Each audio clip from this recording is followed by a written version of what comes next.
안녕하세요. 군사돋보기입니다.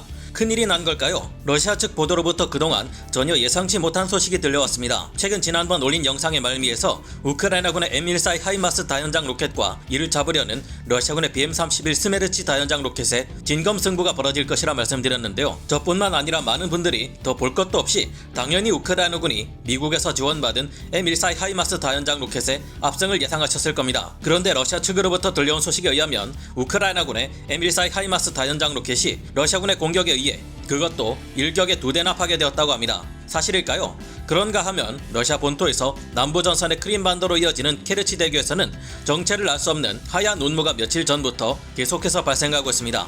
그런가 하면 이 케르치 대교 주변에서 이와 같은 기괴한 선박이 발견되고 있으며 러시아의 주장으로는 현존 세계 최강의 방공 시스템이라는 S-400 포대는 물론 토르 M2와 판칠 S-1 등 온갖 최첨단 방공 시스템들 또한 집결하고 있는데요. 조만간 이 지역에서 무슨 일이 나긴 날 모양인데 최근 일어나고 있는 남부전선 및 동부전선의 사건들을 이와 연결해보면 어이없는 웃음이 나오며 이렇게까지 해야 하나 하는 생각이 듭니다. 왜일까요? 전문가는 아니지만 해당 분야의 정보를 조사 정리했습니다. 본의 아니게 틀린 부분이 있을 수 있다는 점 양해해 주시면 감사하겠습니다. 현지 시각 7월 6일 러시아 국방부는 도네츠크시 북부에 47km 지점에 있는 우크라이나의 말로타라노카 마을에서 인근에 숨어있던 우크라이나군의 M14 하이마스 다연장 로켓 2기를 파괴하고 추가로 우크라이나군의 탄약고까지 파괴했다고 밝혔습니다. 하이마스 2문의 파괴는 러시아군 공격 헬기에 의해 이루어졌으며 단 1격에 2문의 하이마스 모두가 파괴되었다고 합니다. 그리고 이에 대한 근거로 적외선 카메라로 촬영된 한 공습 영상을 공개했는데요. 그러나 러시아가 공개한 영상은 호버링 중인 러시아 헬기에서 발사한 미사일이 표적을 직접 맞추지 않고 상공에서 뻥 하고 폭발하는 모습만이 담겨있을 뿐 하이마스가 파괴되는 것으로 보이는 모습은 발견되지 않고 있습니다. 다연장 로켓이나 탄약고가 피격되었다면 당연히 엄청난 규모의 유폭이 이어지기 마련인데 그런 모습을 전혀 찾을 수 없는데요. 일격에 2문의 하이마스를 박살냈다는 것부터가 수상쩍더니 역시나 거짓말이었습니다. 이 영상은 T-72 전차가 공격을 받아 유폭되어 파괴된 영상이고 이 영상은 우크라이나군의 S-300 방공 시스템을 러시아군 병사가 기관총으로 쏘아 파괴하는 장면인데요. 유폭이 일어날 경우 이처럼 아주 주변이 난리가 나는 것이 정상입니다. S-300을 파괴하려던 러시아 병사는 폭발에 휘말려 자신도 목숨을 잃을 뻔했는데요. 하지만 러시아가 하이마스를 파괴하는 영상이라는 이 영상에서는 유폭과 관련된 어떠한 모습도 찾아볼 수 없어 러시아 자국 내에서도 많은 이들이 이 영상의 신뢰성에 강한 의문을 품을 지경입니다. 당연히 멀쩡하게 하이마스를 잘 운용하고 있는 우크라이나는 이에 대해 어이없다는 반응을 보였는데요. 우크라이나군 총참모부에서는 이에 대해 보도자료를 통해 러시아 선동가들이 또 가짜뉴스를 지어내 퍼뜨리고 있다. 미국이 지원한 M14 하이마스는 전략적 요충지에서 끊임없이 움직이며 러시아군을 타격하고 있으며 러시아군이 하이마스를 파괴했다고 주장하는 그 마을에는 간 적도 없다 라는 입장을 밝혔는데요. 러시아군의 주장이 말도 안 되는 거짓말일 수밖에 없는 이유는 그들이 하이마스를 파괴했다고 주장하는 말로타라노카 정착존이 현재 우크라이나군의 전략적 요충지이기 때문입니다. 이 지역에는 우크라이나군이 강력한 방공망을 빽빽히 배치해 놓았고 제공권까지 우크라이나군이 잡고 있는데요. 따라서 영상 속에서처럼 러시아군의 공격 헬기가 느긋하게 들어가 이런 공격을 가할 수 없습니다. 왜 러시아군이 이런 쇼를 벌였을까요? 그 이유는 최근 종횡무진 신출귀몰 활약하며 러시아군의 탄약고와 지휘시설을 모조리 파괴하고 다니는 하이마스 다연장 로켓들 때문으로 보입니다. 현재 러시아는 도저히 이 하이마스를 잡을 방법이 없는 상태라 많은 러시아군 부대가 일명 하이마스 공포증에 빠져있는 상태라고 오신트 보도들은 전하고 있는데요. 현지 시각 7월 8일 알려진 바에 따르면 자포리자 전선에서는 탄약고 근처에 근무하던 러시아군 30명이 하이마스의 타격이 두려워 탈영하는 바람에 러시아 연방보안국 FSB의 수색을 받게 되었다고 합니다. 7월 7일까지 미국과 우크라이나의 우호국들은 이미 9문의 하이마스 다연장 로켓 및 이와 유사한 무기체계를 양도했다고 합니다. 지금도 이런데 앞으로 하이마스의 2배 위력을 가진 M270 MLRS가 7문까지 들어오면 어떻게 될지 큰 기대가 되는데요. 미국의 지원 정책에 따라 앞으로 지금과는 비교할 수 없는 수많은 하이마스와 MLRS가 대규모로 들어온다면 러시아군의 사기 저하는 굉장히 심각해질 듯합니다. 이 같은 러시아군의 공포증은 케르치 대교 공포증으로 이어지고 있습니다. 사실상 현재 러시아군의 제대로 된 보급로는 케르치 대교로 이어지는 철도 도로가 유일한데 이곳을 우크라이나군이 공격할 준비가 거의 끝나가는 단계에 있기 때문인데요. 왜 러시아군의 보급로가 케르치 대교밖에 남지 않았을까요? 이 사태의 발단은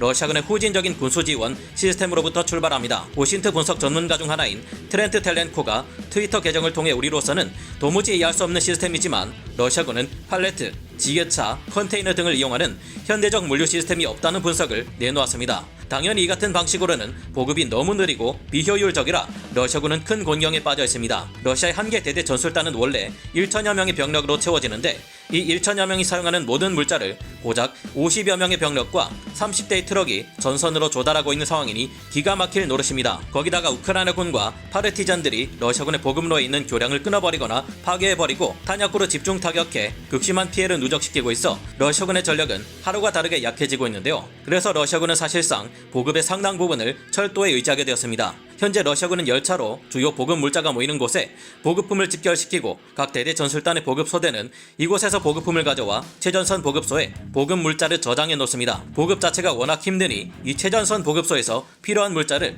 조금씩 꺼내 쓰고 있는 것이 지금의 러시아군인데요. 그런데 최근 우크라이나군이 러시아군의 탄약고와 물류 보급망을 집중 공격하기 시작하며 러시아군 점령지 내 주요 철도 인프라는 물론 보급 거점들에 치명적인 타격을 가해 엄청난 피해를 유발하고 있는데 그 상황이 심상치 않습니다.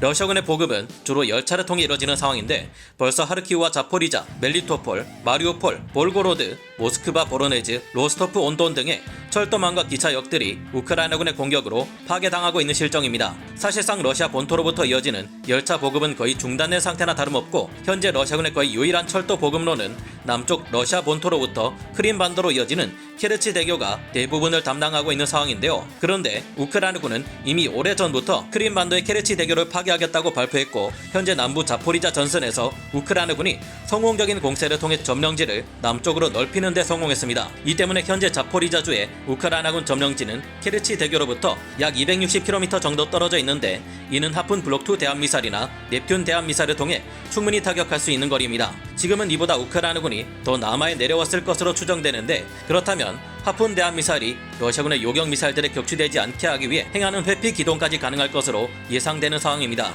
당장 우크라이나 본토로 향하는 마지막 철도 보급로를 지키기 위해 러시아군은 그야말로 발악을 하고 있는데요. 이 인근에는 자칭 지구 최강의 방공 시스템이라는 S-400 포대가 2대까지 배치되었고 토르 M2, 판칠 S1 등의 방공 시스템들이 집중 배치되는 것은 물론 이상한 하얀 연기가 케르치 대교를 뒤덮고 있습니다. 이 연기는 차량의 엔진을 가동시켜 만드는 일종의 연막 차장인데 우크라이나군의 미사일 공격으로부터 케르치 대교를 숨기기 위한 발악인 것으로 분석되고 있습니다.